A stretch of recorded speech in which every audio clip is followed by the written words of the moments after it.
Monsieur Boris, quel est l'intérêt d'écrire des œuvres littéraires en Wolof ou bien le fait de procéder à des traductions? Voilà, mais parce que le marqueur le plus fort de l'identité d'une nation, c'est sa langue, et que ce qui anoblit le plus cette langue, ce qui la préserve vraiment le plus sûrement, c'est la littérature. Et la littérature, elle exprime l'imaginaire d'un peuple, elle lui tend un miroir, mais il faut surtout que le continent africain cesse d'être le seul où des romans, de la poésie, du théâtre, où tout cela est écrit dans une langue que les étrangers peuvent lire, mais que les compatriotes de l'auteur sont incapables de déchiffrer. Et donc, oui, l'écrivain, c'est quelqu'un qui dialogue, ce n'est pas quelqu'un qui monologue. Et c'est quelqu'un qui s'adresse à son peuple, et à travers son peuple, le monde entier.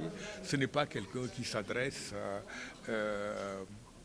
à des peuples étrangers, et en particulier à l'ancien colonisateur, parce qu'il y a quand même la dimension politique. Il y a écrire en langue étrangère et écrire en langue étrangère. Si cette langue étrangère est celle de l'État français, qui vous a colonisé, pillé, réduit en esclavage, des siècles après, vous continuez à l'utiliser, tout en sachant en réalité que cette langue n'a aucun enracinement dans votre société en tant qu'écrivain. Donc voilà, c'est fondamental. Et maintenant, à travers la littérature, la langue peut survivre. Parce que les textes sont étudiés dans les établissements scolaires, ben, les jeunes s'en souviennent, et puis de génération en génération, il y a des échos, voilà, qui se répondent. Oui, Monsieur allez-y. Babacar, pensez-vous qu'on peut toujours continuer à se prévaloir de cette liberté ou bien de Absolument. cette démocratie dont le Sénégal était si fier? Vous avez absolument raison de poser la question. La démocratie, c'est une tension permanente pour plus de liberté et de justice. Mais cette démocratie a des volets. Euh, la liberté d'expression, la liberté d'organisation, le partage. Tout cela fait partie d'un exercice, d'un combat tout à fait humain. Moi, la démocratie, je l'articule aussi à la République. Vous savez, il va y avoir même une démocratie dans un royaume. Ce n'est pas cette démocratie qui nous intéresse. Nous, on est des démocrates, Boris l'a dit, Babon, et des républicains. Il faut que le Sénégal, il faut que l'Afrique puisse puiser dans ses ressources démocratiques et républicaines pour avancer. Sinon, on n'avancera pas. Ce qui s'est passé avec Guy Marius, c'est un scandale. Et comme on l'a dit, ce n'est pas la première fois au Sénégal qu'on viole les libertés démocratiques. Le Sénégal est considéré comme une sorte d'havre de paix en Afrique, mais c'est un trompe-l'œil, il faut faire attention. Le combat démocratique du peuple sénégalais est un combat très ancien.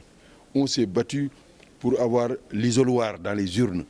Aujourd'hui, il y a un combat que les Sénégalais mènent pour qu'il y ait un bulletin unique, que les Sénégalais puissent voter en toute connaissance de cause. Donc ces combats, ce sont ces combats que Guy Marius mène. Il est un activiste, il est présent et on veut le briser. On veut faire en sorte qu'il ne puisse plus parler, mais c'est un combat vain, c'est un combat inutile. Il sera libre parce que les Sénégalais n'accepteront pas qu'il reste longtemps en prison. Il n'a rien fait de scandaleux. C'est un poète, c'est un syndicaliste et il faut qu'il soit libre.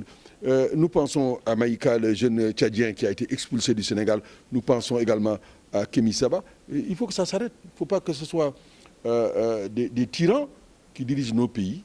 La liberté d'expression est à cultiver dans ce pays, la liberté d'organisation, la liberté de culte. Tout cela constitue des éléments de la démocratie. Donc, vivement que Guy Marius soit libre dans les meilleurs délais. Quelle analyse faites-vous de l'accueil qu'on a eu à faire pour les lions, pour nos lions? Vous savez, on dit tout ce qui est excessif devient insignifiant. Et c'est le sentiment que nous avons tous eu par rapport à cet accueil qui célébrait au fond une défaite. Il est vrai que nos Lions méritent d'être encouragés. Ils ont eu une participation honorable. Ils n'ont pas marqué des dizaines de buts. Ils n'ont pas écrasé les équipes adverses au point de nous faire chavirer dans un bonheur indicible. Il suffisait que le peuple les accueille dans la dignité. Et une des phrases que j'avais retenues du président de la République, c'est qu'il avait dit ils sont tombés les armes à la main. Cette phrase, à mon avis, suffisait comme hommage. Ils n'ont pas démérité, ils ont défendu les couleurs du pays. Le football étant un jeu dans lequel certains gagnent, certains perdent, nous n'avons pas gagné. Ce n'est pas la fin du monde non plus. Nous avons une belle équipe qu'il faut encourager, qu'il faut remotiver. Mais cette ivresse collective dans laquelle nous avons voulu les noyer peut aussi être contre-productive. Dans la mesure où je ne sais pas si le jour où ils gagneront, qu'est-ce qu'on va faire. Nous avons mis la barre tellement haute qu'il me semble que je ne sais pas qu'est-ce qu'on va faire le jour où ils vont vraiment nous ramener véritablement cette fois-ci la coupe. Ceci pour dire que j'ai aussi décelé que puisque nous nous étions préparés à la victoire, ce qui est normal, tous les instruments pour la fête, notamment le bus marqué champion d'Afrique, tout ça était prêt 10 jours avant, qu'il fallait nécessairement les utiliser. J'ai compris, connaissant la manière dont l'administration sénégalaise fonctionne, que certains hauts fonctionnaires tenaient coûte que coûte à ce que ces dépenses soient effectivement faites dans la mesure où elles étaient déjà engagées. Et ça, ces gens-là ne sont pas des enfants de cœur.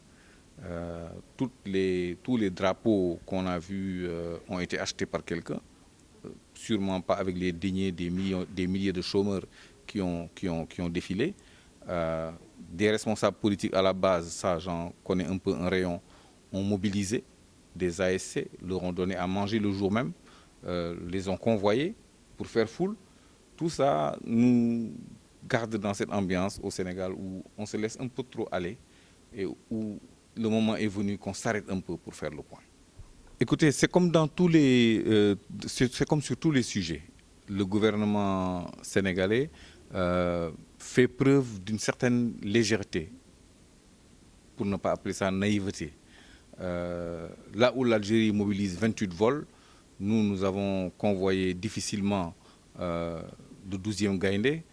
Et même dans l'organisation de ce voyage, nous avons lu à travers la presse qu'il y avait eu du copinage, des gens qui ne devaient pas y être y étaient pour des raisons, pas pour les bonnes raisons. C'est tout se laisser aller, cette légèreté dans les prises de décision qu'il faut qu'au Sénégal, on essaie de revoir. Nous avons un pays formidable, avec des ressources humaines de grande qualité, mais dont la plupart finissent par s'exiler, ou physiquement, ou même mentalement. Je connais moi des tas de personnes qui ne lisent plus les journaux, qui n'écoutent pas la radio, qui ne regardent pas la télévision. Je connais même des gens qui refusent d'avoir un téléphone portable.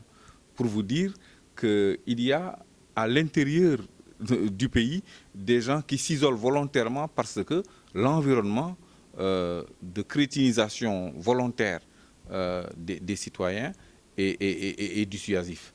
Il faut que on pensait qu'à la faveur du dialogue national, on aurait fait ce ndep que nous appelons tous de nos voeux depuis des années, qu'on se regarde les yeux dans les yeux et qu'on se dise un certain nombre de vérités, mais ça ressemble encore à un remake de tous les dialogues antérieurs. On ne va pas au fond des choses, on survole pour avoir une espèce de calme en surface, pour solder un certain nombre de comptes politiciens, créer un gouvernement d'union, de façade, et continuer à faire comme avant, comme si de rien n'était. Nous devons exiger de nos autorités plus d'ambition et nous-mêmes, par le bas, pousser pour que l'ambition légitime que le Sénégal doit avoir comme leader d'un nouveau panafricanisme voit le jour. L'émission est très bonne et comme vient de le dire Babal Babawan d'ailleurs, moi je suis très très surpris que ça se soit arrêté aussitôt. Je pensais qu'on avait encore une vingtaine de minutes. Quand il a dit reste deux... Non, c'était vraiment très très... C'est très bien, le concept est bon et je pense que la diffusion qui se fera sur Internet, je le sais, je connais son détour, eh bien elle sera également très bonne. Et ça se voit que vous parliez de quelque chose qui vous passionne vraiment. Ça se sentait. Oui, oui, oui, oui, oui, oui, oui, oui, oui, oui. C'est-à-dire que on est plus jeune, mais quand même dans les idées, on conserve une certaine ardeur. Nous sommes tous des anciens combattants. Merci, Monsieur Voilà. Boris. Merci. Écoutez, ça a été une émission à laquelle j'ai pris part avec beaucoup de plaisir. D'abord, notre intervieweur, Pape Fall, est un journaliste renommé. Et les invités sont tous des personnes pour lesquelles j'ai une grande estime et une grande considération et des vieux amis. Donc c'était très agréable.